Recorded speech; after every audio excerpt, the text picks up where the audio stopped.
Was doubling Andy Garcia. We were out in Dominican Republic. The most fun stunt I've probably ever done.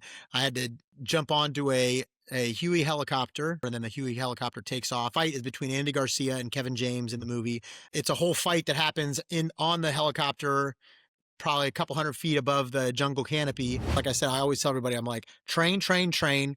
Go to find out where your local stunt guys train. See if you can't work out with them at the open gym, and just get in there, train, try to be a part of it. Really, the only way you're going to get on set is by them recommending you, or somebody recommending you, or to a coordinator, or a coordinator finding out who you are and saying, hey, I'm going to get that kid a shot. Really, really good friend of ours, name's John Bernacker. He died on set because of something that should have been prevented. There's a lot of things that happened that went into it, and it was super unfortunate. It never should have gone down the way it did. Yeah, he'd be alive today if it didn't.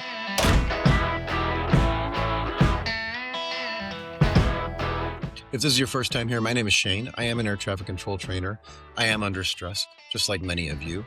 And for each one of the people that we bring on and we talk about their job, we find out how that job has affected them and their families outside of work. And on today's show is Adam Horwitz, a professional stunt performer from Hollywood and all around the United States. Really glad to have you here. How you doing? Hey, I'm doing great. Thanks for having me. I appreciate you inviting me on. Yeah, no problem. Welcome to your career colonoscopy. So we're going to really, hopefully you'll enjoy this one. Yeah. There's no sedation though. So why don't we just get right into it, and you just tell us basically, real short, what does a stunt performer do? How does your job really work? There's a couple different kind of categories I'll get into really quickly about with stunts and stuff like that. There's your all-around general stunt performer, which is what a lot of us are, which kind of incorporates or encompasses everything. And that's anybody who does obviously stunts on a film. But you also have like your stunt doubles, and those are the people who specifically double a actor, who are, whenever that actor is doing action that they can't do or aren't allowed to do by the studio, the stunt double does that action for them. And then there's you have your utility stunts or your stunt riggers, and those are the guys who basically wire up everything, make sure everything's safe. They're your safety guys, whether you're going into the water, whether you're flying, really getting yanked for an explosion or whatever it is. That's those are your safety or your stunt riggers. And then your stunt performers or utility. ND stunts, nondescript stunts. Those are the guys you see in the background that are doing all the stunts, the action, the taking the risks. And we, you know, that's what we do. We take on calculated risks, and we do the action in the movies that are that may be too dangerous, or that are too dangerous for the actors to do a lot of times. And but we do it safely. We do it calculated, so there's not ideally any risk involved. And then then you've got your stunt actors, who are actors. A lot of times they're actors who can do their own stunts and who are trained to do their own stunts. Or sometimes you have stunt performers who can act well, which is kind of the category I fit into. Um, I do. I started off as an actor actually, and then yeah, I became a stunt performer, and then now I like to, when possible, I like to book gigs where I am an actor who does his own stunts. Basically, yeah. Cool, cool. So how did you originally get involved with the whole thing? How long you been doing it? Um, well, the age old pun is I fell into it, right? But yeah, I started off actually in musical theater in high school. I did a lot of productions, and I actually did one big production where I was asked on as I played a pirate in Peter Pan on stage. I was asked to take a punch from the punching kangaroo, and then my stunt career was born from that, I guess. That was my first big stunt on stage. But then I got into I was a gymnast and a cheerleader in college, and that took me kind of down to Florida from Ohio, where I grew up, and I was the cheerleading program director for an all-star cheerleading program for many years. And actually, the gym where I coached um, was where Disney and Universal Studios held their stunt auditions periodically. So I just was in the right place at the right time. The guy who owned the gym at the time, Jeff Robinson, was a former Indiana Jones at the Indiana Jones Epic Stunt Spectacular at what was then MGM Studios, now is Hollywood Studios. And he said, Adam, you'd be great for this. You need to audition. So sure enough, I auditioned. I was lucky enough to get cast as Indiana Jones, my first audition for Disney. A lot of people, it takes multiple times. I think I was just kind of in the right place at the right time when they needed people. And yeah, I got contracted as Indiana Jones. Epic Stunt Spectacular, and did that on and off for about, geez, I think, I mean, 15 years total, but I was contracted there pretty much from 2000, 2005. Then I went overseas, did theme parks overseas, opened up Hong Kong Disneyland, worked at Universal Studios Japan, opened up Universal Studios Singapore. So spent a good amount of time in Asia working, doing live shows and stunts over there, but then came back to Orlando. Always came back, always went back to work at Disney, worked at Universal Studios as well, doing the Sinbad stunt show. Um, Stilt walking, a variety of things, a lot of stuff that in front of large audiences. But then that eventually took me to New Orleans, where my wife is from, because after we got married, we moved back to New Orleans, and at that time, New Orleans in was Hollywood South. It was booming. It had really taken off. So basically, moved back here for film, and uh, kind of have been here between here and in Atlanta, Georgia, ever since. Working in the film industry, we have a house in Noonan, Georgia, as well. So I work there and I work here. Uh, but yeah, it's been a great wild ride, and I've been very fortunate that the connections that I made through live shows helped me out when I got into film. A lot of the people that I worked with at Disney and Universal are now stunt coordinators and are professionals in the industry as well. So it's been great. I can't complain. I mean, it's obviously not great right now, but we can get into that later. Yeah, we will. So in a previous episode, we had Dave Maldonado on here, Yeah, who you great guy. know as an Yeah. actor and who blessed us with getting you on the show. He will be coming on here later to ask you directly a question. Okay. But in the meantime, there was one thing he said that because I had originally said he was a Hollywood actor, but he generally works in the South. Right. When I said you're a Hollywood stunt coordinator, stuntman, does that is that wrong? Does that seem wrong to you? Should I how would you how do you want to be called? I mean, just I think most of us are just we just are called general stunt actors, stunt performers. I mean, tying it to Hollywood, I don't take that as an insult at all. I guess I feel whenever we hear that, um, I mean, we kind of feel like Hollywood was the birthplace of film and what we call, I mean, Hollywood has changed, to me at least, has kind of changed from a place and has kind of grown into encompassing what film is, right? It's like, so when you think of, oh, I work for Hollywood, or I work in Hollywood, I kind of look at that as like, I mean, people from Hollywood may or who actually live in California may see it differently, but I mean, I look at it as, oh, you're a Hollywood stunt performer. It's more of a style, or it's more of like what, or almost like a title of what a stunt Yeah. performer is now. As like, if you go back to Buster Keaton and all those guys who originated stunts and created what stunts is today. I mean, they were in Hollywood. So I mean, I don't take it as an insult, but at the same time, like I give credit where credit is due. Is we're, like Dave said, I've done all my stunts for the most part, even though I have worked in California, in various places around the United States and the world. Um, I kind of attribute my career to Hollywood South, whether it be Georgia or Louisiana, Florida, even, because I mean I got my start in live shows in Florida. So, but yeah, that's for the most part. I don't take offense to it. Yeah, yeah. Yeah. No, no, I get it. I understand. Okay. So would you say there's any disconnect between what the average person thinks you do versus what you actually do, or is it pretty spot on? I mean, most people have a pretty good idea. It's when you tell them what you do, or when I tell people what I do. I mean, a lot of times it's like, oh man, really? That's cool. That's amazing. So wait, and then they have a lot of questions, right? Um, which I mean, I get it. It's something that when I was a kid, I grew up and I was enamored by. So I mean, it's one of the things that made it so polarizing for me and drew me to it. Um, but I mean, I feel like generally people, unless you don't watch film, unless you don't watch movies, know for the most part what we do.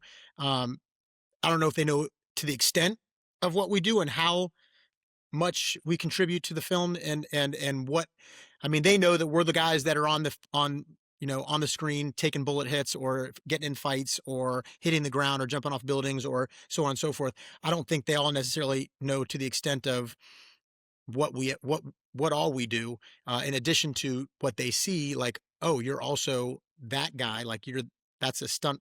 double doing all of so and so stunts, or that's somebody doing that.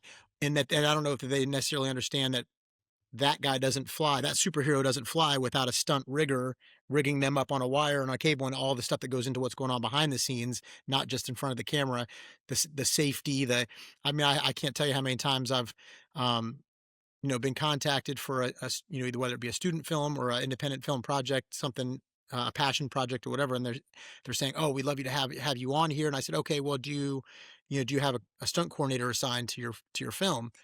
And they're, "Oh, no, because we're really not doing any stunts." And I was like, "Well, but in this scene, you've got people going in the water.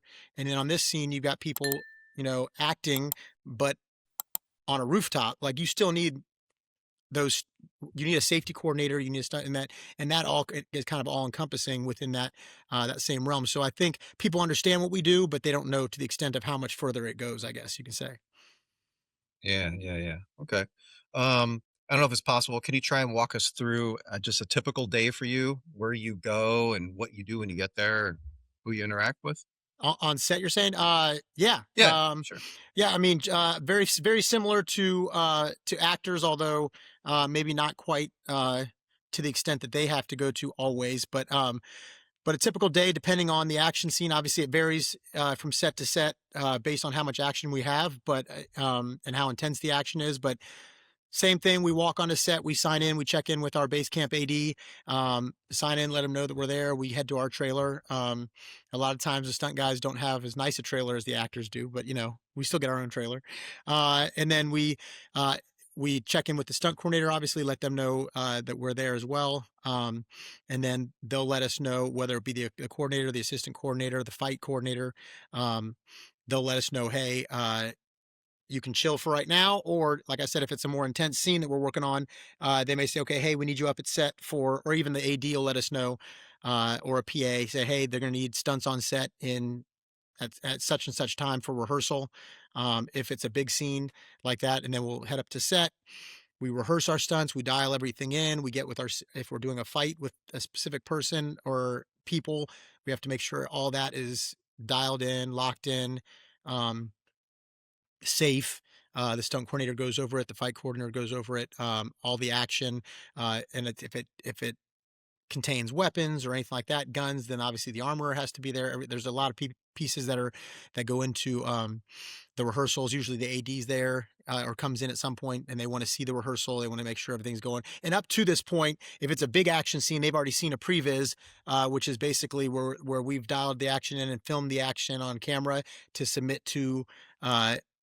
The necessary people see it, whether that be the director, the assistant director, all that, the producers, so they know that the scene is going to look like what they expect. And then we go in and we rehearse it on the day and then show it to them then, and then they let us know, hey, you're ready to go. You go back, get your costumes on, get ready, go through the works, hair and makeup and everything like that, and then wait to be called to set for your scene. And then you go in, you film your scene. Sometimes you'll go shoot something, go back to your trailer, wait, or go shoot something and hang out on the side of the set while they're shooting something else, and then they bring you back in.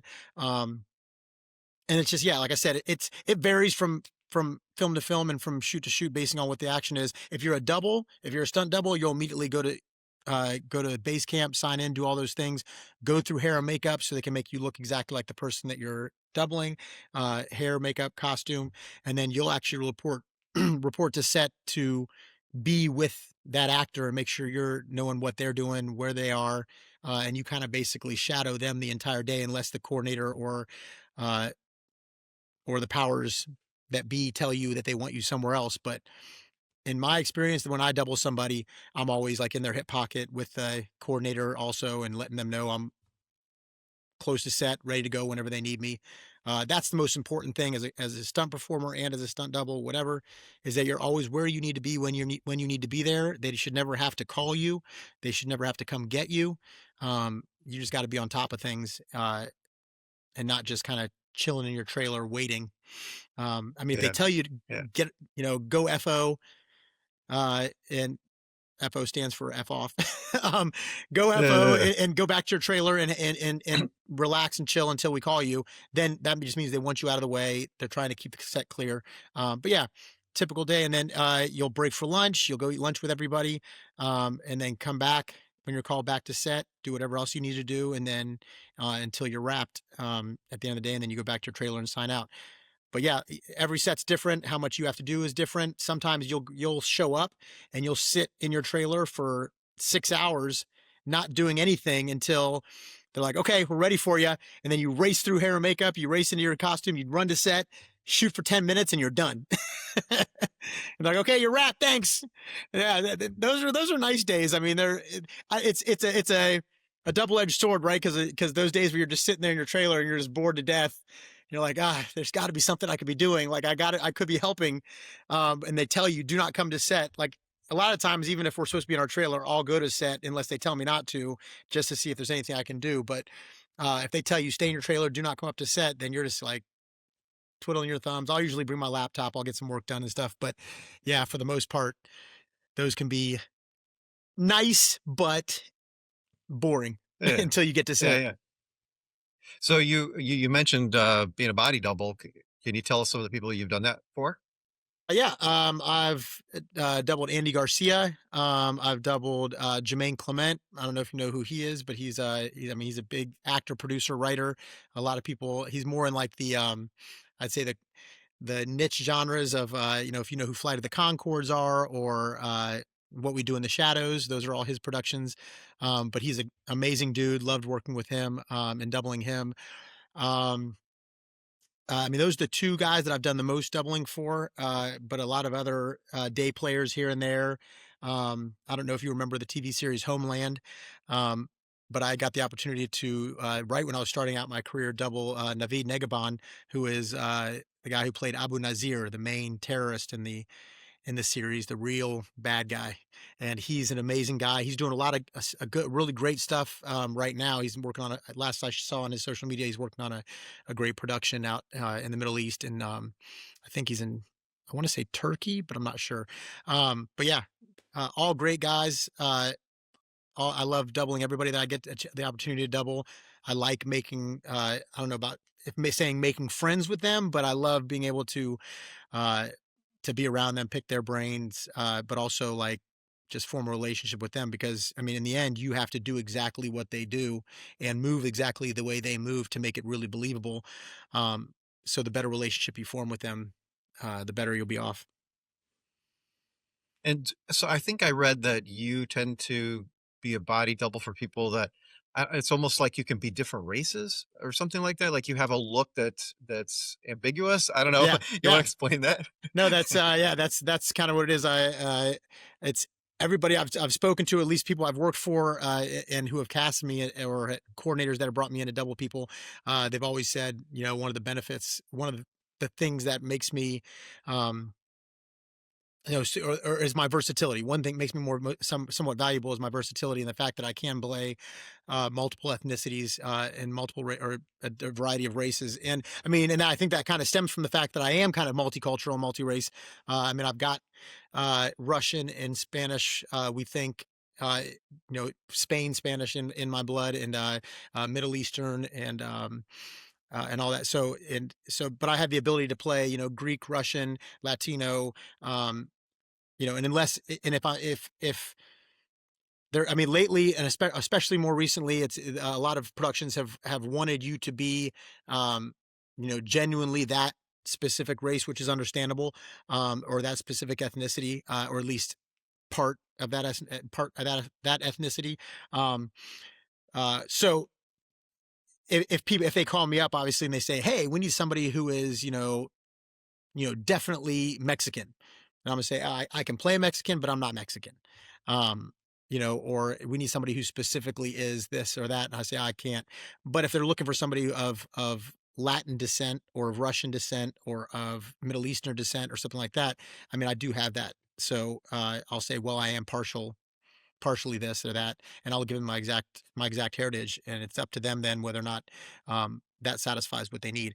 But yeah, I like whenever I have the opportunity to play anything, I love it. I love being able to do multiple. Unfortunately, being a stunt guy and having this look, I do get cast quite often as bad guys, and my mom's not necessarily thrilled about that. That I've played terrorists. I've played, I'm always often the thug, often the cartel member, often those guys. But I said, hey mom, look, good guys ain't paying the bills at the moment. So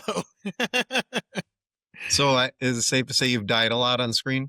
oh yeah, oh yeah. That's I mean a lot of us always joke, we're professionals at getting shot or professional dyers, I guess you could say. We are unalived quite often. Well, I want to go back here real quick. You brought up the concept of the armorer when you're talking about if there's weapons involved. Do you have an opinion on that whole thing that went down with Alec Baldwin and the armor and Yeah, yeah. I mean, anything? yeah. We all have opinions, right?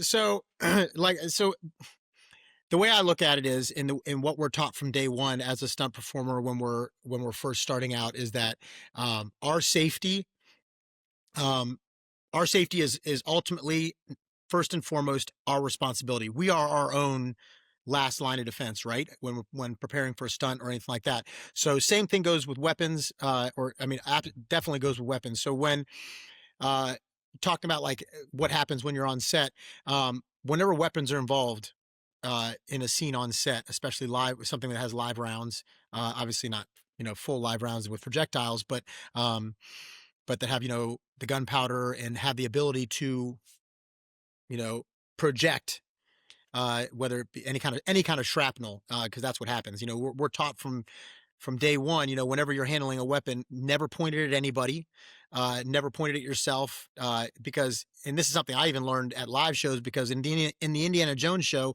we used a revolver that shot quarter or half rounds, which means that means a quarter of the typical amount of gunpowder or half the typical amount of gunpowder, and you alter the amount based on um, the volume that you want the gun to produce, right? Uh, or how loud you want that shot to be. So we're always told that even though there's no, you know, tip on the end of that bullet and it's just gunpowder, it has the force and the velocity that if anything just happens to get inside the barrel of that gun, it's going to shoot it out with deadly force, right? So never have it pointing towards anybody. Uh, so now fast forward to what happened with that is that whenever we're handed a weapon on set, the very first thing that we do as a performer is the armorer hands me the weapon. As they're handing me the weapon, they open the chamber, they open the clip, or if it's a revolver, they open everything up. They cycle through everything, make sure that each chamber is clear, make sure that the clip is empty if it has a clip, and make sure that the chamber is empty. And they say everything is clear, and they'll explain to you is it an open barrel, is it a plug barrel, like what kind of weapon it is. They're explaining everything to you. Um, so when I receive that weapon, I know it's clear. It has nothing in the chamber. There's nothing there's nothing in the clip. Everything's good. And then when it comes time to shoot the scene, the armorer will then they'll hold the roll. The armorer will run around and give every single person a clip and saying live clip, live clip. They'll let you know, and then you put that clip into your weapon. You make sure you've got one in the chamber or whatever. You're ready to go, right? Um, and then from that point forward, you're responsible for that weapon. You know what's in the weapon. You know that. I mean, I have an opportunity to look at my clip and look at the rounds in the clip and see that they're crimped and that there's no tip on the bullet, right?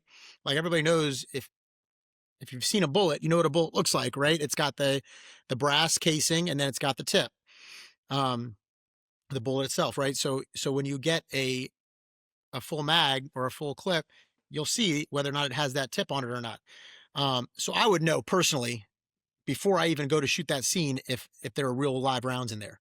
Um, first and foremost. Second line of defense. Okay, now I know for sure there's no bullets in my clip or there's no bullets in my gun that are going to actually shoot besides just the gunpowder. Now it's my responsibility. You never point, at least unless the camera, if the scene requires us to point that weapon directly at the camera, right? And we're pointing it directly at the camera, they're going to have some sort of, or they should have some sort of protective barrier between the camera operator and us. In addition to a assured distance, like a safe distance, like we should never be that close to, I mean, this close to a camera, but whether it's, bulletproof glass, plexiglass, whatever it is, there should be some sort of, usually there's a protective barrier up. And then it's our responsibility to never, to make sure that whatever our sight line is, whatever our wherever we're aiming is not directly at a person. Like I would never directly aim at the cameraman or at the actor off camera. If they want to, if they say, "Hey, we're going to put so and so behind camera as your eye line or as your sight line, so you can aim at that person," I'm still going to aim just to the right of them. They call it cheating your shot, right? I'm not going to aim directly at anybody just because of that one possible scenario that if something does come out of my gun, I don't want to hurt anybody, right? Um, so having said all that, uh, there were a lot of people at fault in that situation from what I've understood and what I've read and what I've seen. Um, the armor never should have, there never should have been live rounds in that clip or in that revolver. Um, that never should have happened. Um, and then on top of that, when that, oh, one thing I also left out is when the armorer hands off the weapons to the stunt performers or to the actors, the AD is also there. The first AD is usually there and they're checking as well. And they're looking in and they're saying, okay, that's clear. Yeah, that's good. That's good. Okay. As you're handing it off. So, the armorer never should have had live rounds in the weapon. The AD never should have allowed the armorer to hand off a weapon that may have live rounds in the weapon. Right. And then on top of that, when Alec Baldwin had the weapon, he never should have been pointing it directly at somebody. Well, he should have checked it first to understand that he didn't have live rounds in the weapon.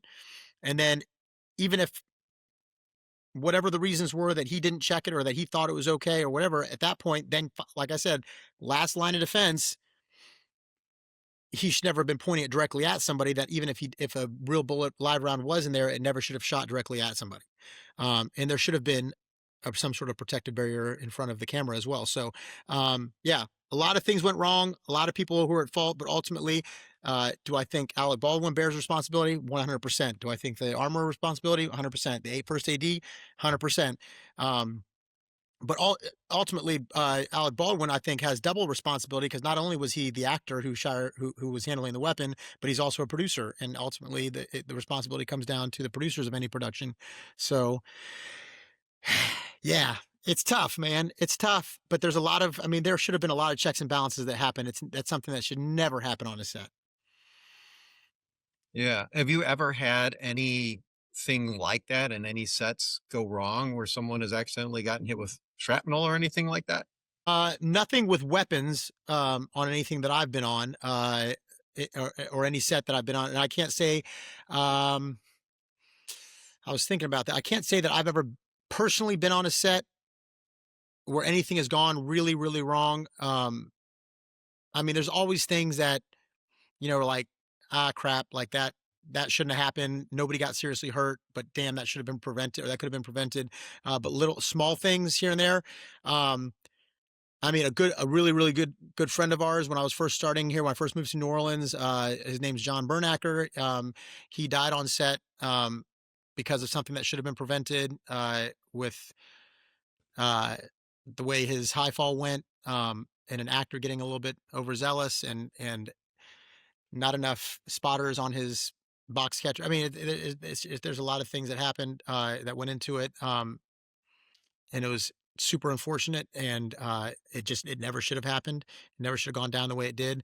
And yeah, he'd be alive today if it didn't. So, yeah, it's tough. Yeah, but ultimately our jobs are to make things safe. That's why we're there, right? Like the job of the coordinator, the job of the assistant coordinator, the job of the stunt performers themselves. The reason we're professionals and we're trained and we're paid what we're paid and we're brought in to do what we do is because we are there to make things safe, um, and to avoid those kind of accidents, right? So, yeah. And I would assume you learn from these mistakes too. Also, you build on them.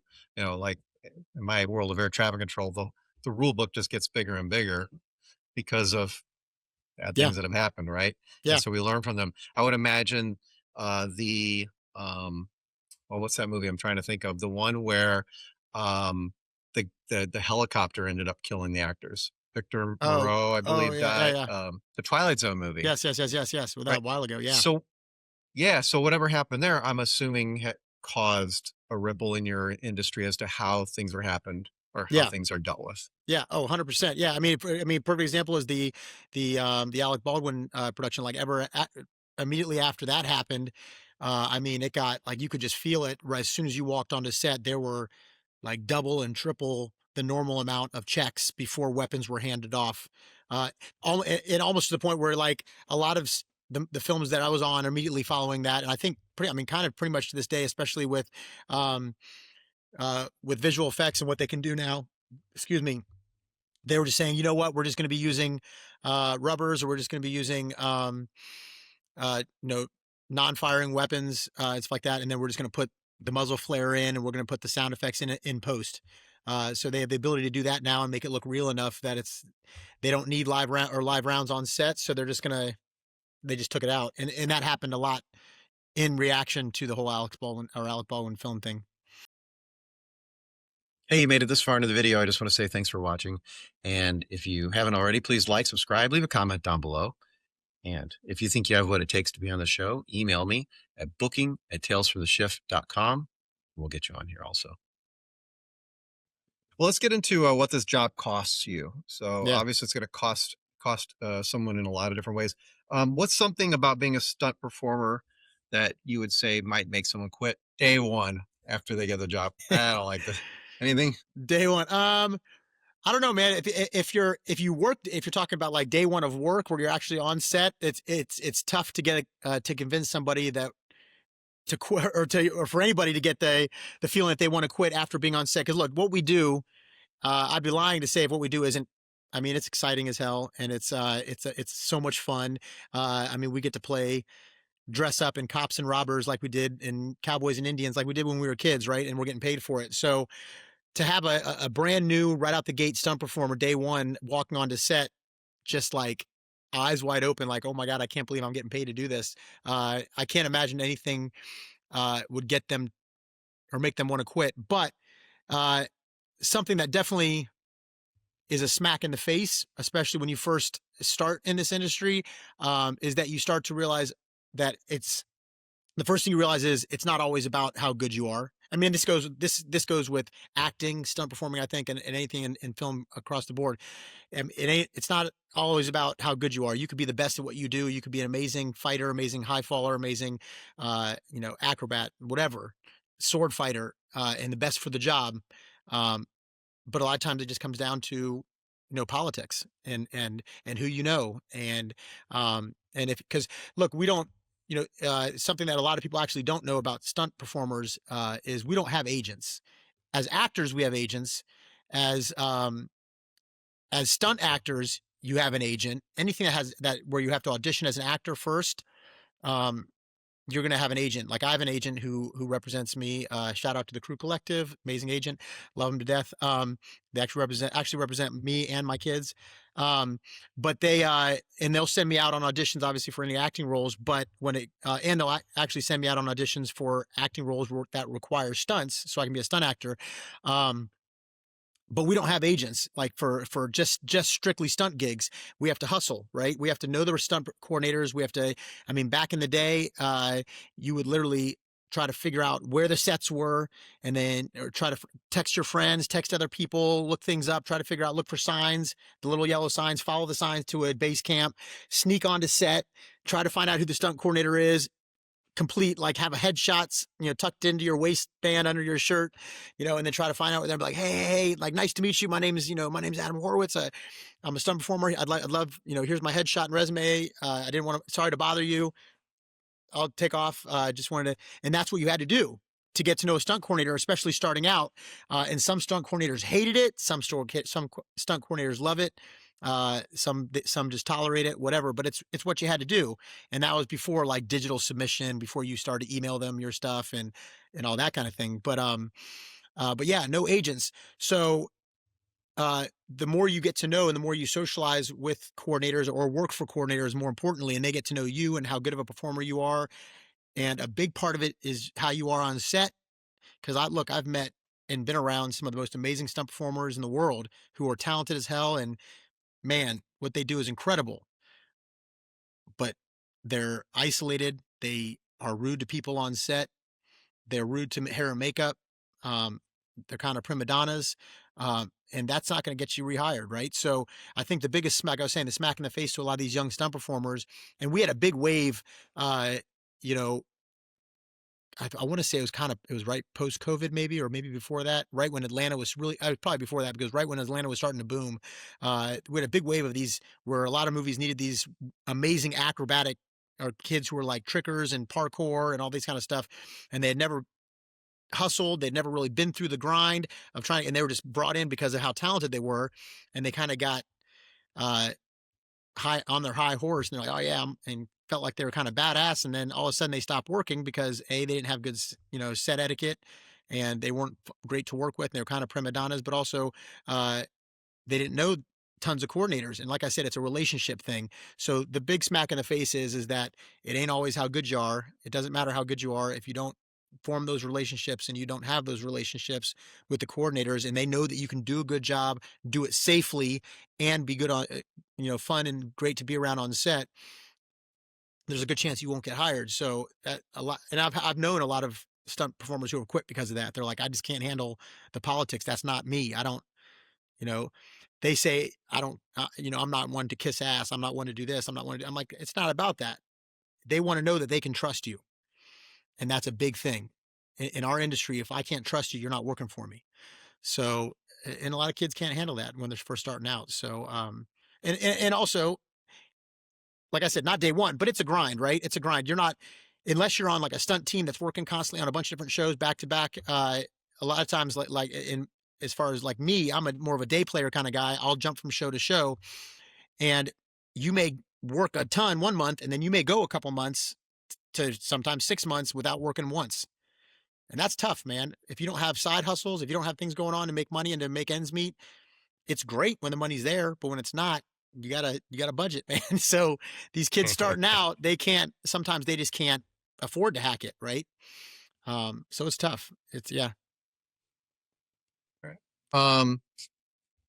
Adam, what, if any, permanent scars, marks, injuries, or habits or tattoos does your body carry from this job?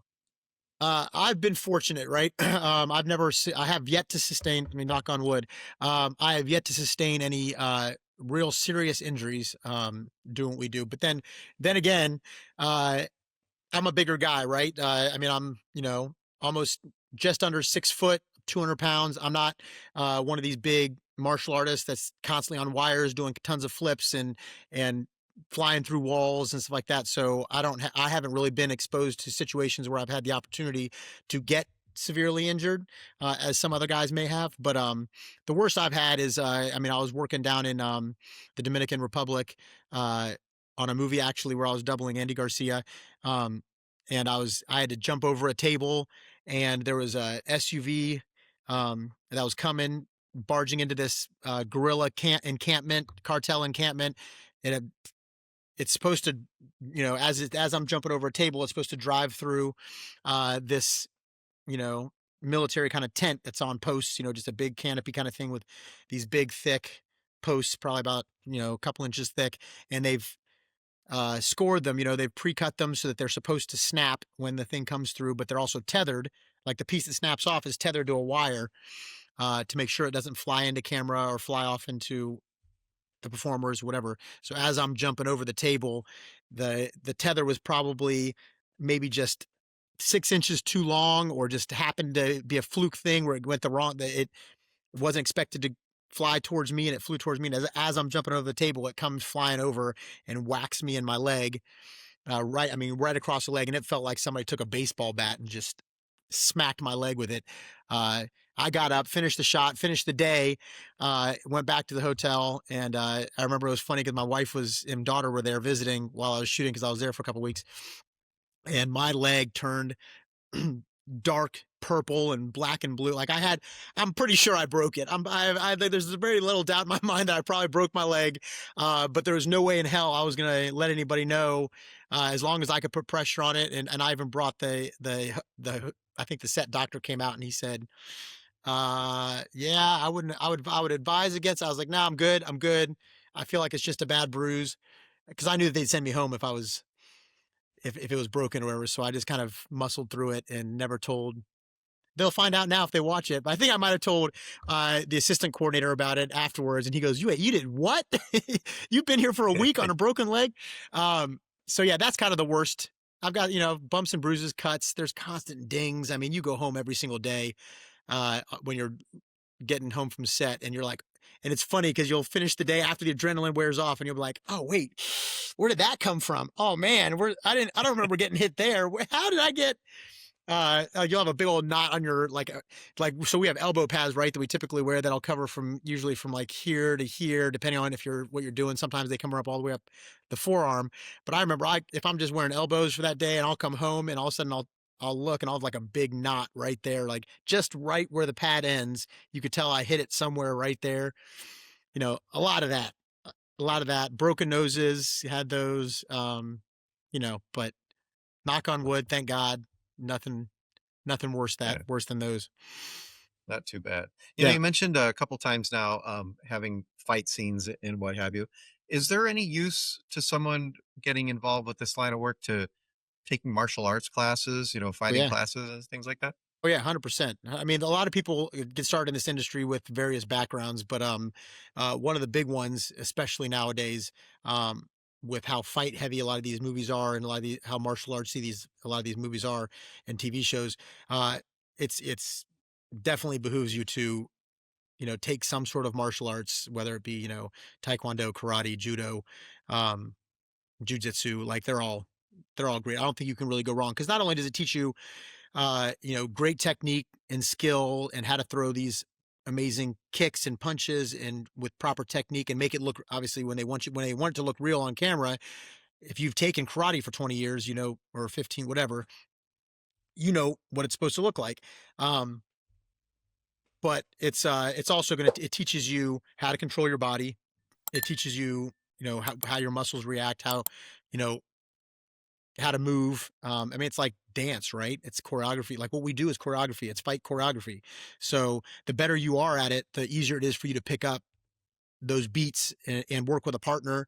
Because especially like I watch my son. My son's 8 years old, right, and he's been taking karate. Um, and I watch him, and like when they pair him up with a partner and stuff like that, and the way that they move forward and they move backwards together, like as they're doing their punches and their kicks. I'm like, well, that's just that's your foundation right there, right? That's going to teach you how to dance with a partner and do a scene with a partner, when he gets older and gets better. So yeah, I mean, I wish I had done more martial arts when I was younger, um, because yeah, it definitely behooved me now, or benefit me now. So how about you want to tell us about the worst day you ever had in this job, or maybe the best day, or both?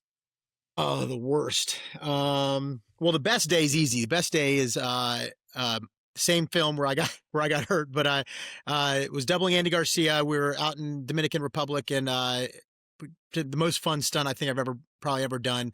Um, I had to jump onto a Huey helicopter at this cartel encampment, wherever, and then the Huey helicopter takes off. It's me and Kevin James. Well, at that point, Kevin James is double, but the fight is between Andy Garcia and Kevin James in the movie. It's called True Memoirs from an International Assassin, or of an International Assassin, out on Netflix. It's been out for a while. Super fun movie. Um, but it's a whole fight that happens on the helicopter, probably a couple 100 feet above the jungle canopy, and it's me and the double.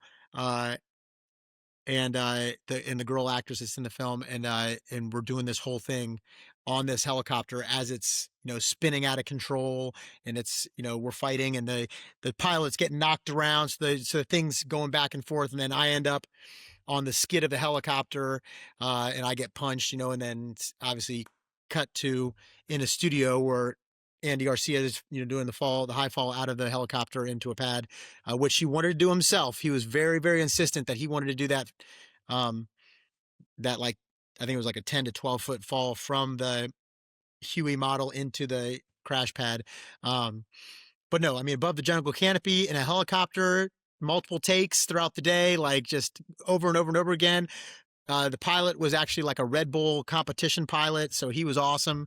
The camera crew was great. They were swinging around us the whole time. I've got some amazing footage from it, but it's no, it was a blast, man. I had so much fun, and that's a highlight of my career, being able to do something like that. The guy who was doubling Kevin James in the chopper, he gets knocked out and he's actually hanging from the skid of the airplane. He's on a tether, on a wire, holding him, as a safety, but he's holding on. And as it's flying over, and his legs are hitting trees and all that. Now, he was actually, it's a good friend of mine, Alan D'Antoni. He was actually nominated for that stunt, which was great. Uh, so yeah, amazing day for sure. Worst day. I don't. I mean, I haven't had many bad days on set. It's all right. Some real hot ones. Look, we live in Louisiana, so I maybe like a day on Free State of Jones. We were out in the middle of cow pastures, and it's like 105 degrees and no shade, and we're out in the middle of nowhere with literally just in full on like wool Confederate Army uniforms layered upon layer, and it's just, oh, we're just dripping sweat. And then all of a sudden, and as you're hotter than anything, and then it pours down rain, and then it stops, and it's humid and hot. Like, those are bad days. Fun days, but oh god, miserable. Um, has being a stunt performer affected your relationships outside of work in a negative or a positive way? No, I don't think negative way at all. I mean, everybody that knows what I do, and I think if anything, it's a positive thing. They're always like super interested. Always have tons of questions. Always impressed with like they're like, oh, I don't know a stunt. I mean, obviously, the more friends you have that are in the industry, you don't. It's not that, but anybody who's not related to it or affiliated with the industry, whenever they find out, family and friends like that, it's always a positive thing. They think it's so cool. Um, I mean, you'll get your occasional uh, politically driven friend or person who are like, oh, what Hollywood's doing, and they just need to stay in their lane, and they shouldn't be talking at the award shows about politics. And I mean, there's always that, but like, but as far as like specifically towards stunt performers, I mean, I think there's generally a favorable and positive outlook on what we do and who we are, and a lot of people who cheer for us, and yeah, Well, have you okay, well, this yeah, might be sound a little negative, but have you no, ever felt have you ever been made to feel replaceable in any way on oh, sets or in the career? 100%. I mean, especially nowadays with like with CGI and with AI and stuff like that, there's always I mean, when you're just like I said, when you're just one of those background stunt performers who's in the way background, like somebody in the military or this and that, and explosions are going off, and you're one of the ones far away from camera in the background, getting blown up or getting shot and killed and this that.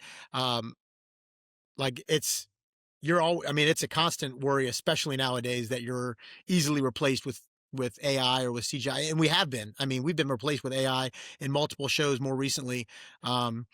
Where it's just where they just need to put bodies in the background that are dying, where it used to be like you used to get I used to get called all the time like, hey, we need about 20 guys for this big shootout scene, or this big crowd riot scene, or this big, like, there's anytime there's it's a safety issue where there's background involved and actors involved, and the actors running through certain things where there may be a ton of backgrounds. It's like they always want that actor surrounded by stunt performers for safety purposes, right? So a lot of those roles and a lot of the, like I said, the depth action has already been replaced by CGI or by AI and stuff like that. So uh, I feel like it's gone.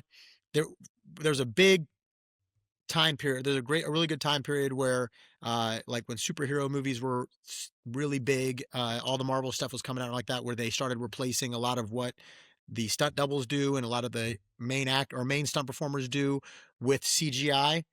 Um, I mean, it's really obvious on some of the Spider-Man movies where like when Spider-Man's flipping through the air, it's like, and like that doesn't look right. Like, human Yeah. bodies don't move like that. Now with AI, they could probably do that without it looking even like without looking completely seamless. But you could tell kind of what was CGI and what wasn't. I feel like people got CGI fatigue at a certain point, and they were like, all right, let's go back to practical, right? Like and there was a big surge toward getting back to practical stunts, stuff like that, which was great.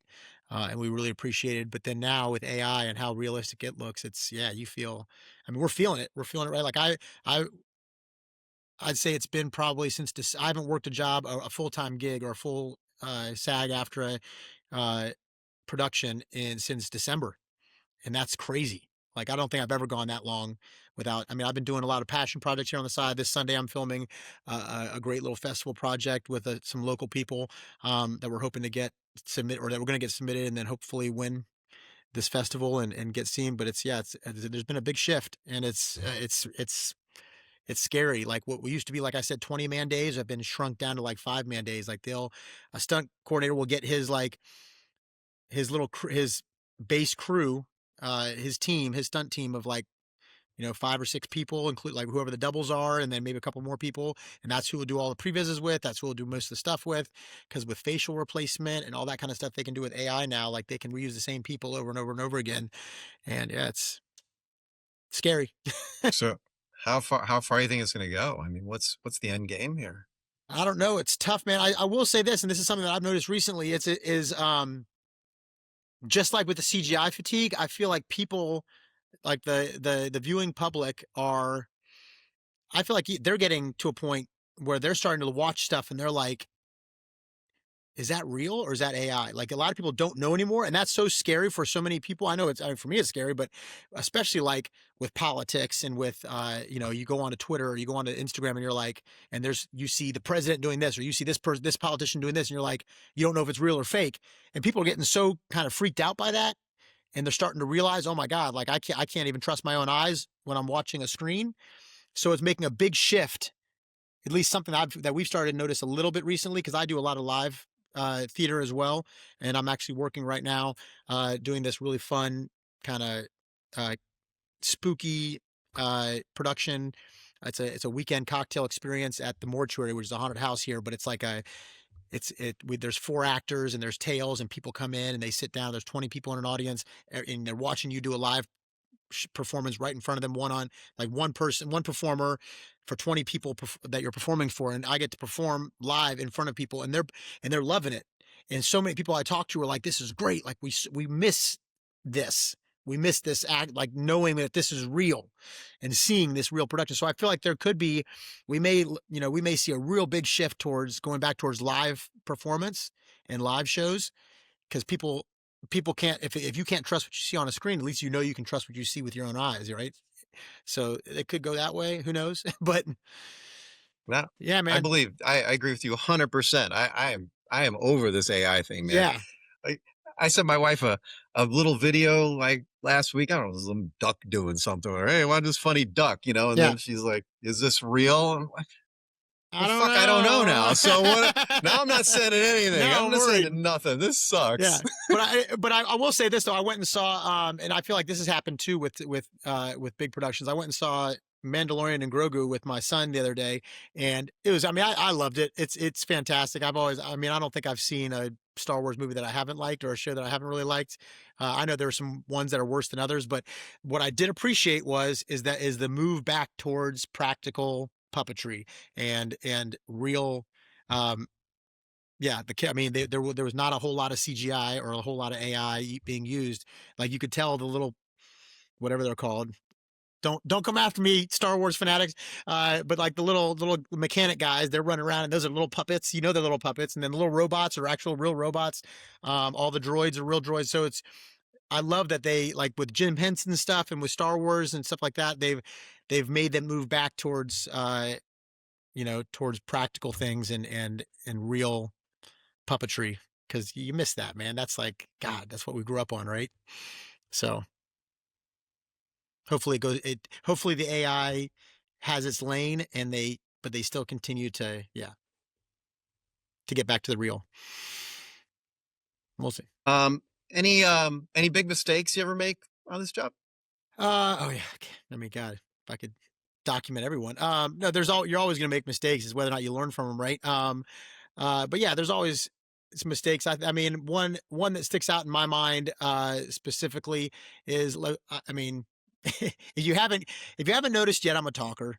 Like I mean, I talk. I always have good stories. I always like to talk, and I'm a very social person on set. And like I said, when you're on set, sometimes you're on hold for a long time. You're waiting. You don't know when you're going to be called to set, and there's hours that you're sitting with your fellow stunt performers, just hanging out, chilling, and stuff like that. So, I mean, one situation in particular.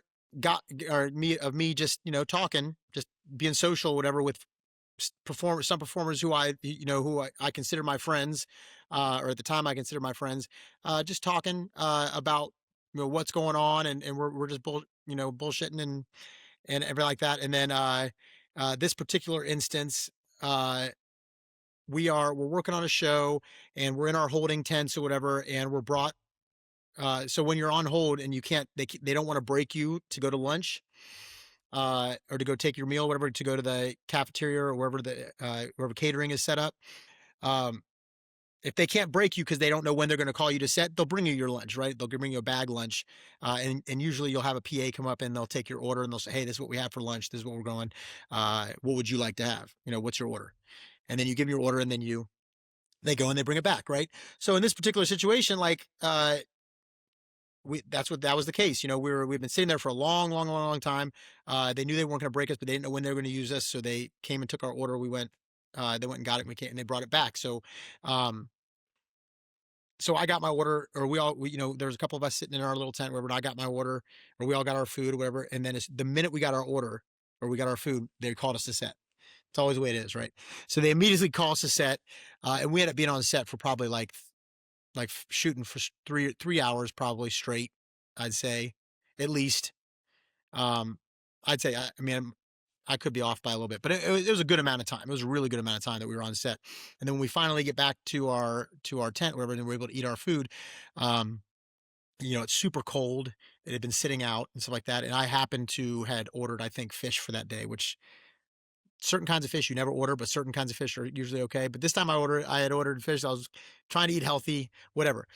And I don't know if I was the only one that did, but could have been. Anyway, so as I'm talking to the guys and my fellow stunt guys there, I'm like, ah, man, I'm like, uh, yeah, and there's I'll get in trouble a lot because I know our contracts pretty well, so a lot of times I'll hold up certain aspects of our contract.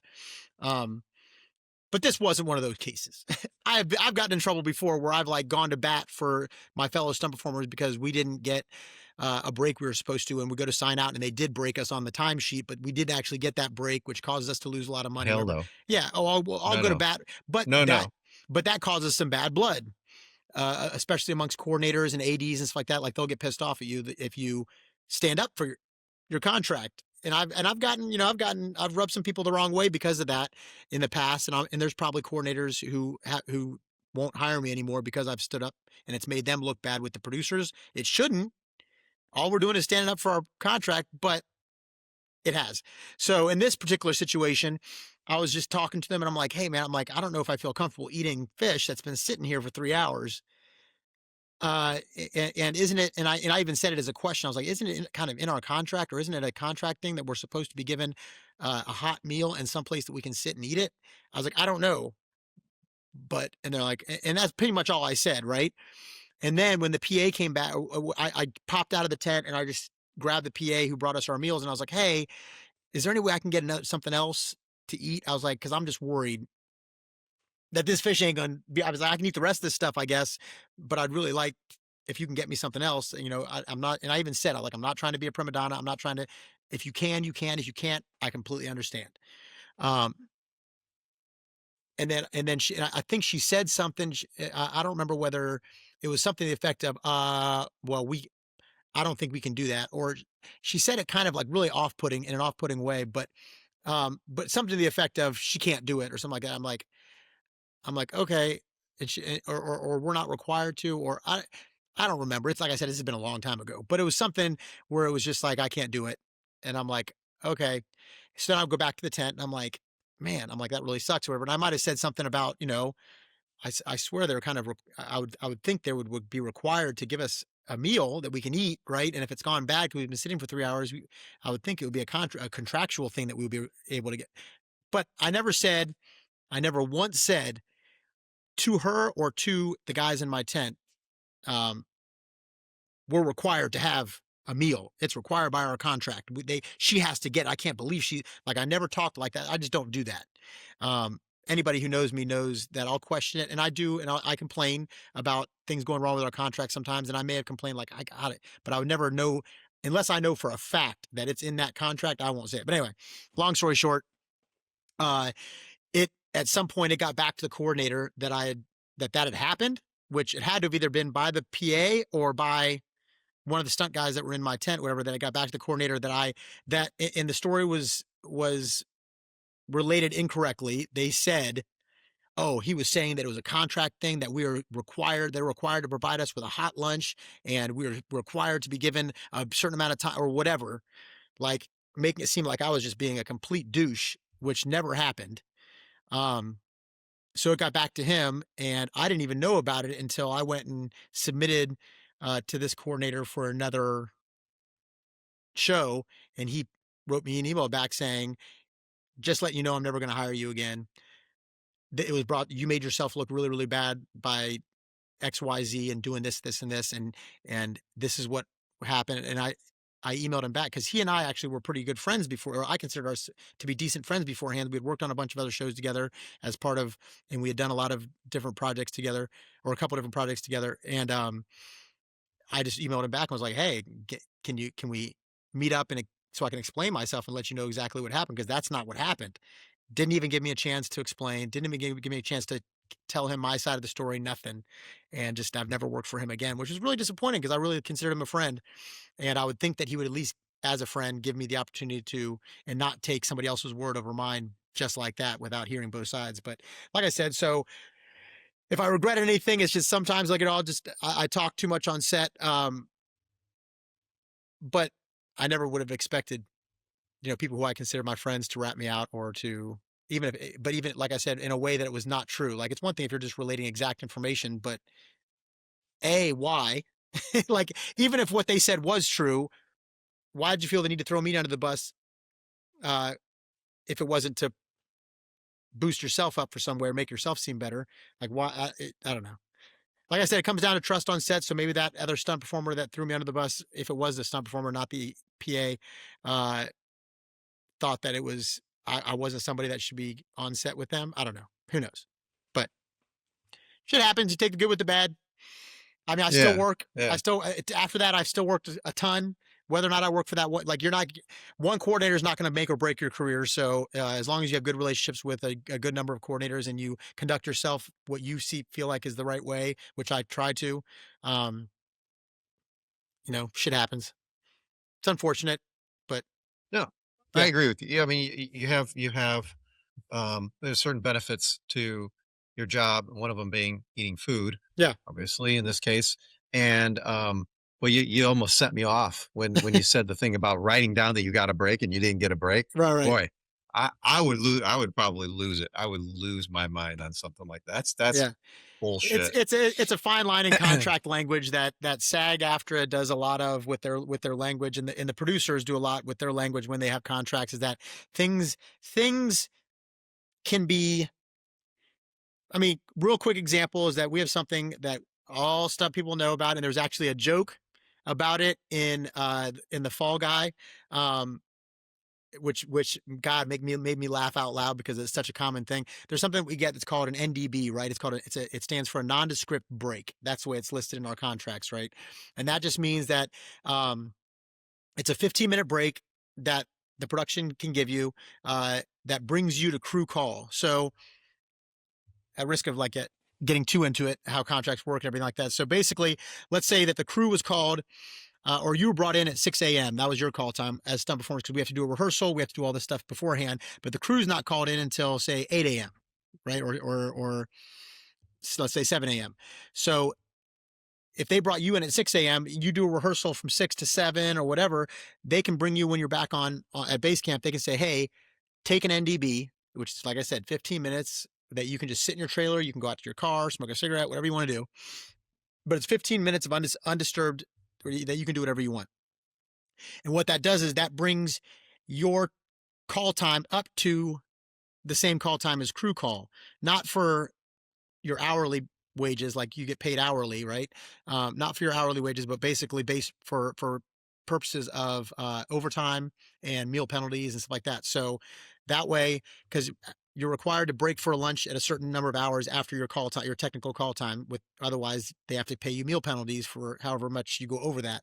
So that way, if they bring you to, like, if your call time was 6 a.m., but they give you a 15-minute NDB, now your call time is technically 7 a.m. based so that they can break you the same time as crew and you don't have to accrue meal penalties and all that kind of stuff, right? So sorry if that seems complicated, but yeah, so that's Makes basically sense. the gist of it, right? So it happens way too often that you get to set and you check in, you go to your trailer, and then you go grab breakfast from catering, and then you come back to your trailer, and you're waiting for them to call. Like you're just waiting for them to call you to get into hair and makeup, to go to rehearsal, to do whatever. So somewhere along the lines, they changed the terminology to for NDB to be not just nondescript break, but to be nondescript or NDB ND breakfast. That B started standing for breakfast, which I'm not sure when that happened. So they're basically saying, oh, well, when you went and grabbed breakfast, that was your NDB. So that brought you up to crew call time, even though nobody said go take your NDB, which technically in the language of the contract it says they have to tell you to take it. But you go grab breakfast, and they'll say, oh, well, didn't you grab a burrito from the food cart, or didn't you go sit down and have? I'm like, yeah, well, that was your NDB. So that's when they try to give you that break that brings you up, because you may go to sign out and thinking that, oh, I accumulated like 4 meal penalties and I have 3 hours of overtime or 2 hours of overtime. And they're like, no, no, no, you took your NDB. I'm like, no, no, I didn't.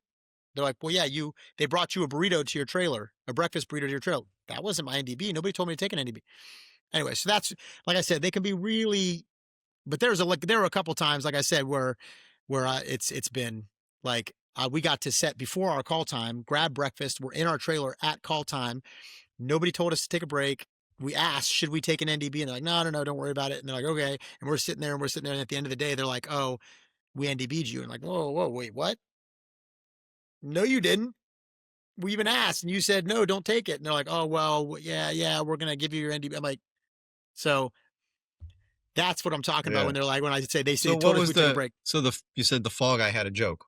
He's on set. He's sitting on the steps of his trailer and he makes some joke about an NDB.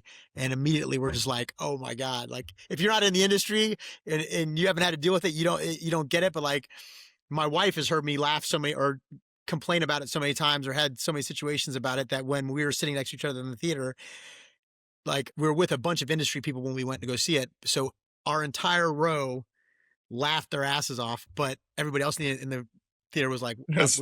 we don't get it.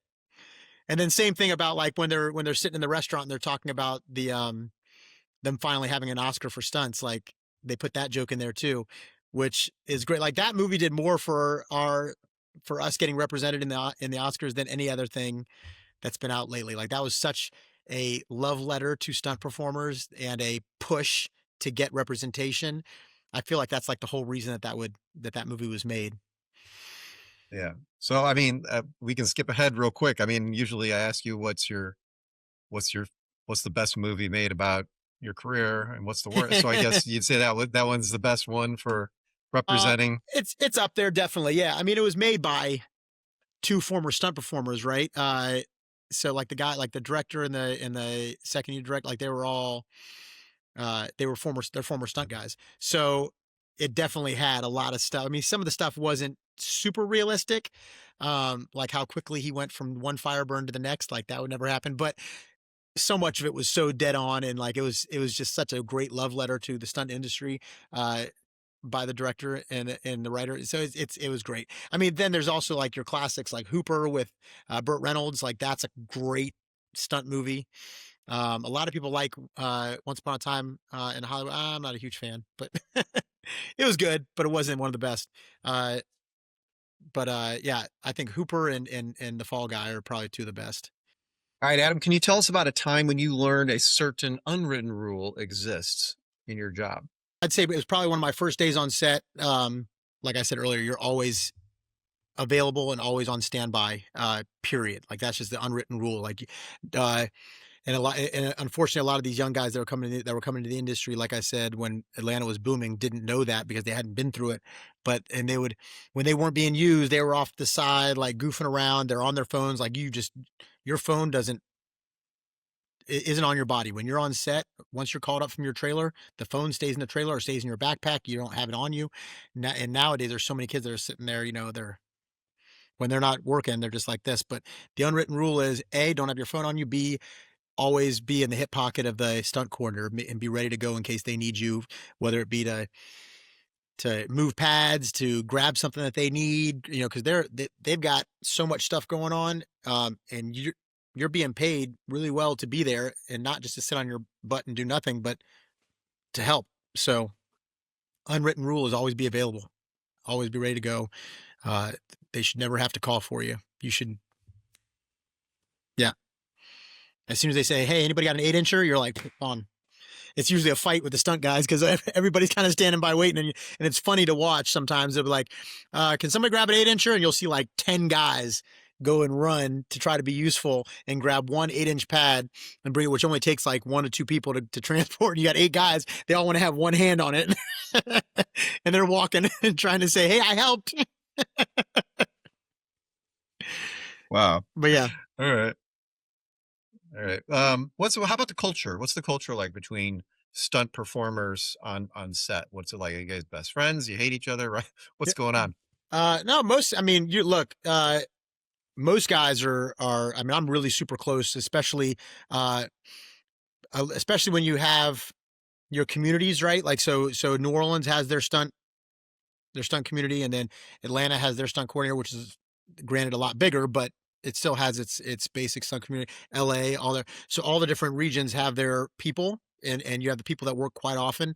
So, um, the more you work and the more you get to know those people, I mean, these people become your friends and family, and you need to be close with them because at the very least, you have to trust them. And a lot of times with your life, if not your safety.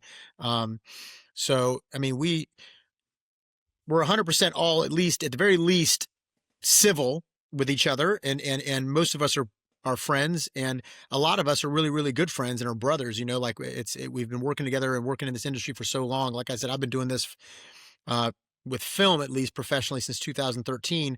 And a lot of times on the set with a lot of the same people. And when you go, like, this sucks right now, right? Like it's your set friends and your film friends, your stunt friends are your closest friends, at least for me. So, when you're not on set often, a lot of times you don't get to see them because we're all doing our own thing. We have to actually make a conscious effort, um, to do stunt socials, like get-togethers. We have a guys get together that we do every like once a month where we all get together and grab beers and grab lunch just to catch up and and stay in contact when we're not working. But when you're on set, it's great, man. Like, you walk on the set and you're like, "Hey, man, I haven't worked with you in forever." Like, "Oh, dude, where you been? How's the family? How's the kids?" And everybody just kind of hangs out, um, by their trailers. Like, we're all just hanging out, sitting on the steps of our trailers, talking, catching up. And it's always like a great reunion when you haven't worked with people for a while, but for the most part, everybody's pretty darn close and pretty good friends. Like, occasionally you'll get that person, um, obviously, like I said earlier, that, where there are some people out there that are catty, that are trying, that'll do what they can to undermine you or try to get ahead, because it is a cutthroat industry sometimes. So, they may be friends to your face, but they may stab you in the back. I don't know, but that doesn't happen very often. For the most part, everybody's pretty cool with each other, and it's a boys slash girls club. Because look, there's some freaking amazingly talented female stunt performers out there that I have the privilege of knowing and working with, and when we're all together, it's not, you'll never see like, "Oh, it's just the guys hanging out. Oh, it's just the girls hanging out." Like, it's everybody's your stunt people, and it's great. It's a great community. Cool. All right. So this is from Dave Maldonado. He was on a previous episode. He's got a question for Adam. What's up, Adam? So, my question is to you. Stunt performers have been largely unappreciated in the industry for a long time, and you're just now starting to get some recognition with an Oscar category, got a SAG award as well. I just want to know how you feel after doing as long as you have, how that feels to kind of finally be recognized and, respected in the industry. I can't wait to work with you again, man. Take it easy. First of all, hey Dave, great to see you, man. Finding success, guys, that's a loaded word, right? But yeah, it feels really, really good to be able to have done what I've done, after so many years, or have been doing what I've been doing for so many years, and being able to support my family, with this career for so long. It sucks that it may not continue for much longer, but fingers crossed and God willing it does. But look, it's been amazing, and from starting off with my live show days and traveling around the world doing what I do, making so many friends, and then like I said, being able to do enough.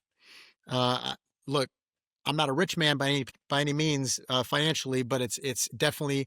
My grandfather once said, and it holds true. And I remember his words to these days. He always said, if you're doing what you love, you're never going to work a day in your life.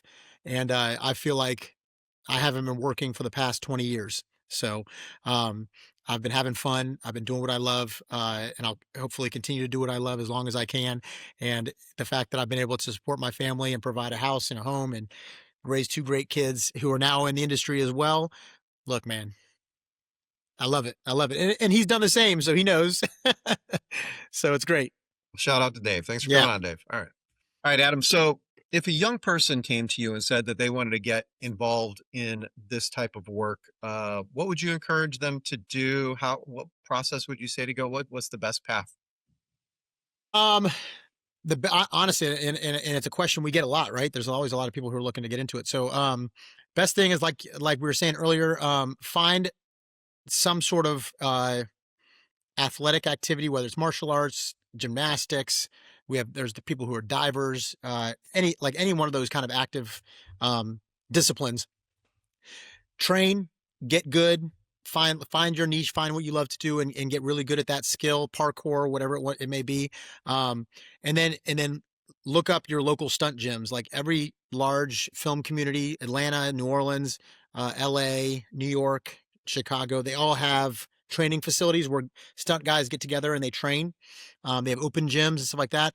Like that's your best bet to a like I said, forming relationships is a big part of the industry, right? So get in there, train, show them what your skills are, because you'll get a bunch of people who are all training, who are already in the industry, training together with you, and they're gonna be like, "Oh, hey, look at that so and so who is not in the industry but is looking to break in. They're legit. They've got great parkour skills. They're a great martial artists. They're great with swords. They're great with whatever." And they'll be like, "Hey, you want to come in? I'm putting together I'm shooting a little something something for myself. Do you want to be a part of it?" And then you can be, and they can see how you are on set, and then they'll go and they'll refer you to a coordinator, and you may get your first gig that way. But the best thing is, like I said, I always tell everybody, I'm like, train, train, train. Find out where your local stunt guys train. See if you can't work out with them at the open gym, and just don't push yourself on them. Just get in there, train, try to be a part of it, learn what you can, ask questions, and just form relationships, because the only way really the only way you're gonna get on set is by them recommending you, or somebody recommending you, or to a coordinator, or a coordinator finding out who you are and saying, "Hey, I'm gonna give that kid a shot." Or go and do live shows. I always say that too. If you're younger and you have the ability to, if you're in Orlando or if you're out in LA and you can audition for a live stunt show like Waterworld out in California, or the Indiana Jones show, or Lion King, or anything at Universal Studios that they have a dragon stunt show with How to Train Your Dragon. Anyway, lots of opportunities. Follow Disney auditions, follow Universal auditions, audition to be a stunt performer at those theme parks, because that's a great way to get into it too, especially because if you work at Disney as a Actors Equity Association performer at an equity stage, like Indiana Jones is an equity stage. That's the Live Theater Union. If you get your membership card to Actors Equity, you work as a contracted performer for a year, you're automatically SAG eligible, which does not happen very often, and it's a lot harder to do otherwise. You have to actually work on two movies or TV shows to get your SAG eligibility, or one to two. I'm not sure what the rule is now, but this way, just by doing live shows, you get your SAG eligibility. That's how I got mine. So, yeah. All right. Is there anything cool or enjoyable about this job that people don't know about that you haven't already said? That people don't know about? I don't think that I haven't touched on yet. I mean, like I said, one of the best things, aside from just the excitement of doing what you do, is the relationships you form and the friends you make, and the sense of family and community you get from the stunt industry. But yeah. Other than that, the food's great. Like Crafty. A lot of people don't know if you've never been on set before. Crafty is one of the hidden secrets that people don't know about my. It's one of the things my 8-year-old son still talks about after having been on 2 movies. Crafty is basically an area that's set up on close to set, whether it's be at base camp or whether it be on set, like close to where you're shooting, and it's like catering sets up this area that's all snacks. I mean, it's like candy and chips and food and drinks and anything you can imagine, beef jerky, hot Nice. dogs, popcorn, whatever you want. Like it's like you're walking into a small convenience store and you get to take whatever you want. My son, my son has a field day with it every time he goes. And so it's one of the hidden secrets of being on set. If you've never been there, you're like, Crafty is awesome. So Nice. yeah. Well, I mean, since you brought him up, you want to talk about your entertainment family, your son, your daughter, everything you guys are working on. Oh, I don't know how much you want to reveal about all that. no. It's cool. They're both kind of out there. My son Logan, he's 8 years old. He's more the actor of the two, as far as he's already done 2 professional feature films. He was in Five Nights at Freddy's 2. He plays the young kidnapped boy at the beginning of the movie, that gets kidnapped by Springtrap or by yeah. And then he just finished this past December. He finished a movie that's yet to be released called Rooster, where he actually has a really good speaking role. Along with he was acting beside Grant Gustin and a couple other great actors. But yeah, he's just been auditioning a lot. He's represented by the same agent as I am. And yeah, he seems to be up on an upward trajectory, and he's a great little actor for his age. I mean, he's beyond his years at 8 years old. And then my daughter is she's 12, or just turned 13. An amazing ballerina in her own right, but she's also getting into acting, and they both do musical theater and stuff like that. She's yet to book her first professional gig, but yeah, she's talented as all get out as well, and I'm super proud of her. And then my wife has actually been in a couple commercials and a music video and a film. She's not SAG, but she's that's how we met, is working for Disney. She's a singer dancer, um, but she's the career woman now. She's the one who brings home the bacon while I'm not working as much as I was before. It allows me to keep pursuing my passion. So, but yeah, all around entertainment family, a bunch of hams. Love what we do. Yeah, Must be a lot of fun around your house. a lot of fun. My son did his first Comic-Con because with Five Nights at Freddy's is such a cult favorite. Like, so he was able to sign autographs, and just seeing him. I mean, he got to go to the red carpet premiere in LA, which was amazing. It was just like being around that and watching him have some opportunities that I never had, as not just growing up, but as a professional. I've never walked a red carpet for a film that I was in. So it was man, it's a surreal moment watching your kid. It got choked up for sure. It was really cool. So yeah. All right. Nice. All right. All right. We're almost done here. No worries. All right, Adam, we're on the speed round. So basically the way this works is I'm going to say some things to you. You can tell me anything you want about them. Your opinion, hate it, love it, whatever. All right, here we go. Well, I think I already know how you feel about this one. CGI replacing practical stunts. I don't love it. It has its place. There are certain places that it's good, but yeah, don't love it. Okay. Stunt adjustment pay, which is hazard pay on top of SAG scale. No, love it. Yeah. Do you want me to? I mean, the bigger and harder the stunt, the more typically your adjustment is. It's kind of like, yeah, like they say, it's hazard pay. So it's the more you risk your life for something, or the more dangerous something is, the higher your adjustment's going to be. Who makes that determination? Typically the coordinator. I mean, the coordinator has a stunt budget. So for every episode or for every day on set where he has a certain amount of money he's allotted to distribute in such a way. So yeah, it's set by, I think, the producers. I'm not quite sure exactly. I assume it's set by the amount is set by the producers, but then how it's distributed to each person is the coordinator. And obviously, I'm sure he wants to give what's fair, but at the same time, he also wants to save. That's a duality that a stunt coordinator has to walk that line of pleasing the producers, but also pleasing his, doing what's right for his stunt performers. So they try to do as good as they can, or as well as they can for the performers, but also save the producers money too, I'm sure. But yeah, I mean, I don't remember the last time I was on set where it's like, I can't believe that's all I got for my adjustment. Like, it's usually pretty And sometimes we'll get way more. We're like, wow, I got that much for just taking a bullet hit. Like, oh, thank you. So it's nice. But you hear stories about back in the day when it was like Days of Thunder, when those guys were flipping and crashing cars and they're getting like like they were making like 50 grand a week or something like that just on adjustments, like Jesus. insane amount of money. Like I mean, yeah, you hear, but that was, yeah, a long time ago. Wow. Okay. Tom Cruise doing his own stunts. Amazing. He and Keanu Reeves, if they weren't, I mean, I've heard it multiple times from coordinators that have worked with them. If they weren't A-list actors, they'd be two of the top stunt performers in the business. They're amazing.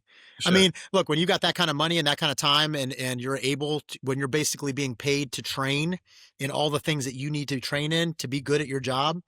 I mean, I'd be one of the best stunt performers in the world too if I was being paid to go out and train in every single form of martial arts, trained on how to fly a plane, trained on how to jump out of a plane. Like it's their job to like, and they make it their job to learn. And look, not all, I'm not taking anything away from them because not all actors want to do that, right? They don't want to learn. They're like, I'm perfectly happy letting my stunt double do it. But, and then not all of them are actually physically capable of it. But like Tom Cruise and Keanu Reeves, and there are other actors out there as well, are so amazingly gifted and talented uh, as athletes and as performers and stuff like that, that they're able to learn what they can learn and do what they can do. Like, Tom Cruise is a different breed, man. What he's able to do as an actor. And it's great because his double will actually go out and he'll test all the stunts for him, make sure they're safe and like that. But then when it comes day, when it's time to do the stunts, Tom's like, I want to do it. Like to the point where I think he even has to take out his own insurance policy on his films to cover himself so that they will allow him to do certain things. So, yeah, but I'm definitely a So, fan. so, so for both of those guys, would you say that there's a good chance they're going to do the stunt, but they have someone who's there just in case that they decide not to do it. So they Oh do yeah, have that body double oh that's yeah, ready to roll. yeah. They always have a stunt double. And for, like I said, with Tom Cruise, like his stunt double will go, like, for example, if you watch, there's some behind the scenes stuff from his Mission Impossible movie where he had that big motorcycle jump that went off the cliff and then he skydives after he lets the bike go and he skydives. Like you'll see his stunt double, who is one of his best friends at this point, I'm sure, just like with Keanu Reeves. Um, he'll do all the stunts Isn't leading up that the to it. guy that runs? Isn't that the guy that runs really fast? Which one? Yeah, doesn't he have all those videos where he's running and running and running and running on his own His double? Instagram and all that? Possibly. Yeah, I mean, yeah, I'm sure there's a lot, because I'm sure there's a lot like of he scenes where runs like, and runs and runs. yeah, I'm sure there's a lot of stuff where Tom Cruise is like, I don't feel like running this time. You can go do the running. I'll do the hard stuff, but you can go do the running. They do the stunts to make sure that they're safe, and then they'll dial them in with the cameras and all that kind of stuff. And then Tom Cruise will jump in and do it like once or twice, or I don't know how many times, but like do it to make sure he feels comfortable with it, and then they'll shoot it. But like Keanu Reeves, like for example on Matrix, like he had probably like 6+ doubles, all being used for different things. And at the end, if I'm not mistaken, I think I remember them saying that he bought them all Harleys when they were done as a thank you gift. Yeah, so it's great. Like, yeah, they treat their doubles well. They appreciate and respect their doubles as much as anybody, and they're huge advocates for stunts. Even though they don't use them for the actual filming, a lot of times, like they know that they wouldn't be who they are without their stunt team. Like the amount of hours that like Scarlett Johansson and female, to put a female in there who's amazing, and the amount of hours that she puts in with the stunt team and Keanu Reeves puts in the stunt team, and they all like to learn the fights and to dial those in and like that. It's uh, yeah, yeah, they appreciate us more than anybody, and it's great. Cool. Did Yeah, Andy Garcia buy you a motorcycle? And no, if not, why? can't say they did. He got me a cigar, I believe. He bought me a cigar. Or at least his assistant got me a cigar, I think. But Andy's a funny guy, man. I love Andy to death. He is a character. He is an interesting person. Um, but he is very much a guy who, and he said this, and I respect this because he's a student of the craft, right? So he's like, if it's not believable if it's not believable that you wouldn't see my face in this scene, I want you to see my face. So like if we're doing this fight on the helicopter and there's a point where it's like, don't just use Adam because it's action. Like if it doesn't seem right, for the camera to be around the back of his head at that point, like it would naturally want to be seeing him at this point. He goes, I want to be doing it. Like coming out of the plane, I want to be doing it, or out of the helicopter. So he's even at his age, he's like, I still want to do the action if it makes sense. I want to do what I can do. So yeah, but he's great. And they took us and told us what cigar bars in the Dominican to go to, and yeah, he's a fun character. Every time they broke for lunch, we're always smoking a cigar, having a Cuban coffee. Yeah, good guy. Cool. All right. How about the new Oscar stunt category? Yeah, great. About time. About damn time.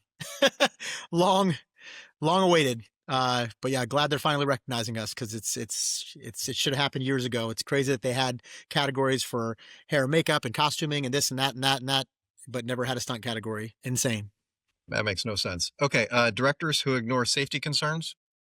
Not good. Don't like. Have Not a you- have you- fan. Not a fan. Is this No, common or pretty uncommon? I mean, it's yeah. I would say it's not common at all. I've never run into a director who ignores safety concerns. I mean, I've heard of them saying like, oh, let's do that. Let's get this going. Let's go, like, try to speed things along. And they've had to reel them back in and be like, as much as we'd love to do this, we need to do this, A, B, C, D, and check these off to make sure it's safe before we move on. They're like, oh God, they got a schedule. They're trying to get to their day. They're trying to make their day. So yeah, but I mean, never intentionally are they trying to put anybody in danger, for sure. How about high falls? Love them. I mean, as Indiana Jones, I did high fall. I did a 25-foot high fall, minimum 5 times a day, every single day, 5 days a week. I love them. Yeah, different kinds, but yeah, there are different kinds of high falls. There's like what they consider a high fall. I think, what some people say, oh, that's a high fall. Nah, high falls, at least for us who are in the industry and kind of professional high fallers, anything above, I'd say like 45 feet, 45 feet would be considered a high fall. Anything lower, under that is technically a low fall. So technically what we were doing is low falls, but then back in the day in live shows, a high fall was anything over 20 feet, and anything under 15 feet was like a low fall. But yeah, they're fun, man. They're great. If you know what you're doing and you're safe and you've got a good, either a box catcher or a crash pad underneath you, and you're skilled. Yeah. Love them. It's a rush. How about full body fire burns? Great if done right. Dangerous, but as long as you have a good team around you that knows what they're doing, a good fire team, and they've got all the safety precautions covered, and yeah, they're great. I've done a couple. So you've been on fire. Yeah, I haven't done a full body. I've done a upper body, torso. I've done arms. I've never done a fully engulfed burn, but I'll leave those to the fire specialists. Yeah. Okay. How about getting no screen credit? That sucks, but it is what it is sometimes. Like, so I get it that they, especially if you're just one of those guys, like I said, we were talking about the difference between really being on camera doing something as a performer, or as a character, or as a stunt actor, or being like one of those 30, 40, mob people back in the background. There's only so much time you have as that screen is scrolling up, and if you're not listed. It is what it is. We know what it is. We get credit on IMDb. They seem to fit an awful lot of names out there. Yeah. I mean, look, it's frustrating sometimes when you watch one movie and it's like 100 stunt guys. You see them all listed in alphabetical order, and then you go to the next one and they've got like 20, and you're not on there. You're like, oh, come on, man. And I think it happens more often in TV shows than it does in film.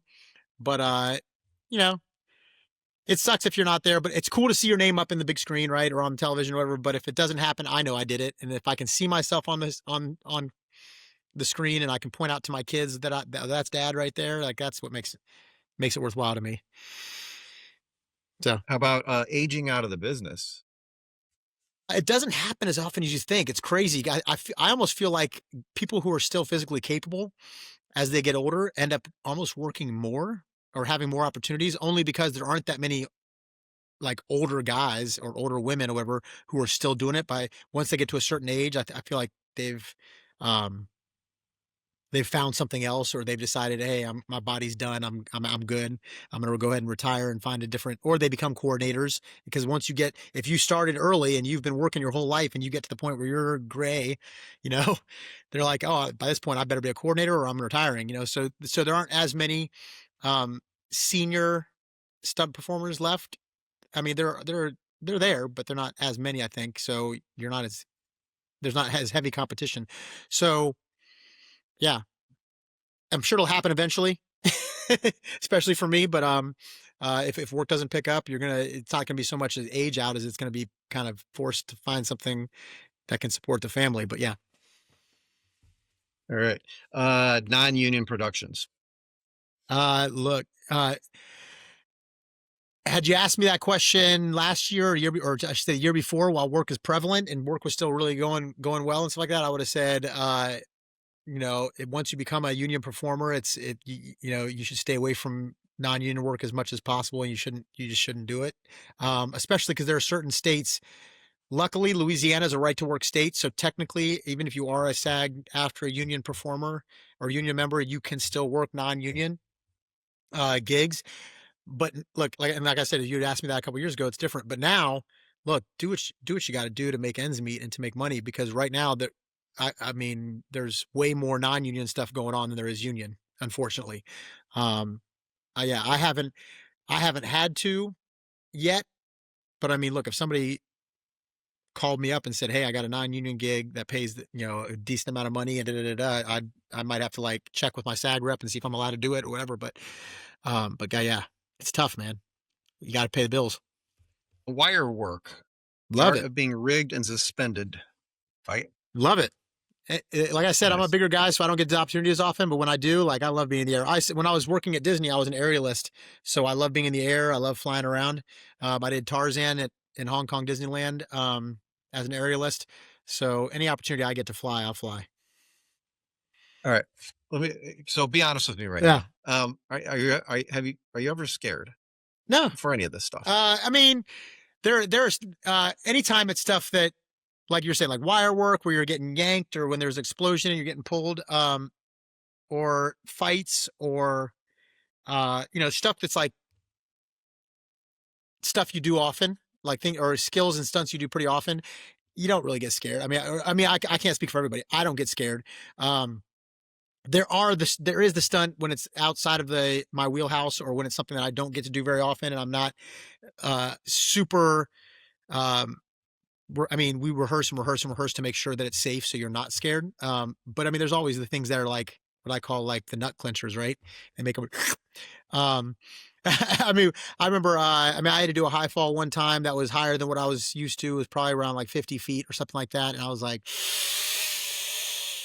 and you're sitting on the edge and you're looking down. And you're just like, okay, okay, okay, okay, okay, okay, okay, okay, okay. And so yeah, you get um, that little moment. But and there's been some car stunts that I've done where I've had to slide the car into a spot, or done a chase scene or something like that. And I don't get to do I love doing car stuff, but I don't get to do it very often. So when I do get to do it, I'm super excited, but it's also like that moment, like, um, but yeah, but it's look, man, we wouldn't do what we do if it wasn't a little bit of fear involved. What do they say? They say bravery is the presence of fear, but it's still pushing forward, right? So yeah, love it. All right. Okay.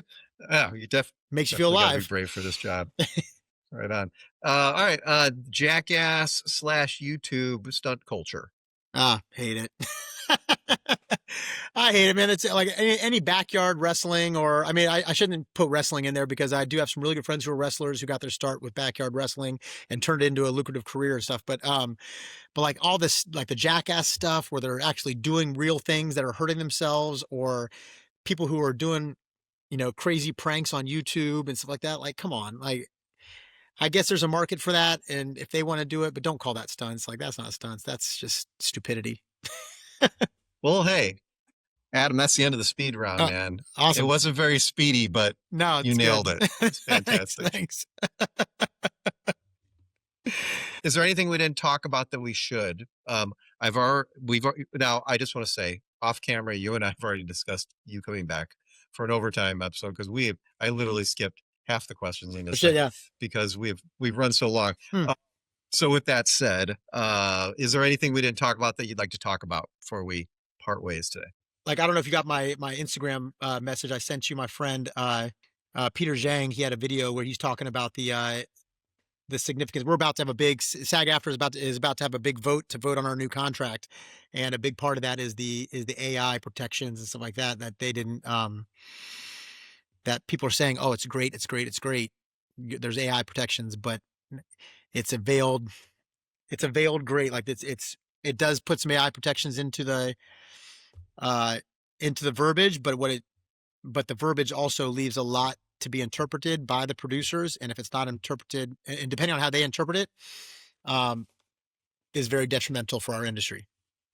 So, like the biggest thing is what he says. It says in the words of the contract, it says unless or AI cannot be used to replace a live performer unless it brings significant added value. So the producers are the ones who get to determine what is added value, right? What determines the added value. So they're not required to clearly disclose what the value is. So it's dangerous territory because it's unclear. Um, and they could say, oh, well, the added value is the fact that it saves us money and time, or the added value is the fact that we're not constricted by, or we're not restricted by the number of hours that they can work in a day, or we don't have to feed them.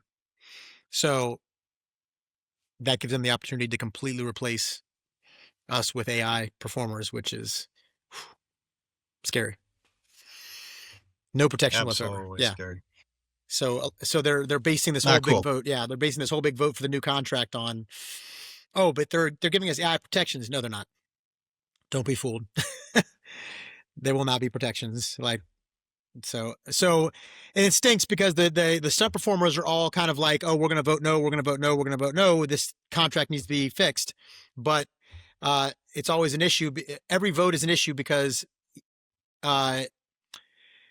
there's so many background, like in LA, background are part of SAG-AFTRA, right? So there's so many background that are members of SAG-AFTRA that as long as they can get the background on board with whatever they're voting for and throw them a bone and get them to vote yes on a contract, we're screwed because we'll always be outnumbered. Because there's so many of them. So it's a really tough situation. Like you can have a SAG-AFTRA background performer who only works on set maybe 2-3 times a year for a couple of days here and there, and they get a voting right. Whereas those of us who constantly live this and are working throughout the entire year, our vote counts the same as one of them. It makes no sense. So like our last contract, they got like background, I think got like a 20 or a 15% raise or something like that in their contracts. So they're like, oh yeah, vote yes. And then we got screwed. All right, Adam, the final question. Everybody gets this question when they come on here. What is a secret about being a stunt performer that most people would not know? No, this doesn't go for every single stunt performer, but it does go for a lot of stunt performers. A lot of stunt performers have no desire to be seen on camera. And so one of the reasons that a lot of them became stunt performers is they like the action, they like the filming, they like what they're doing, but they don't have any need to be like for their face to be shown. They don't need that recognition. They like being in the background. Those of us who like to act and do all that kind of stuff, like we want to be on camera, we want to act, we want to show our our ability to be an actor as well as a performer. But I have a lot of it seems to me more than not, there are more stunt performers out there who just are perfectly happy with just doing the action and never being seen. So it's really interesting. Like you'd think that they would like that they'd be like not glory hogs, but they would like, yeah, man, look what I can do. This is cool. Watch me do this. Watch me do this stunt. Watch me. They're like, look, as long as I get to be on camera doing what I love, I don't need the recognition. All right. Hey, Adam Horwitz. Yes, that's sir. all. Hey, thanks for coming on Tales from the Shift. It's been awesome having you. I appreciate it. This is great. Thank you so much for having me.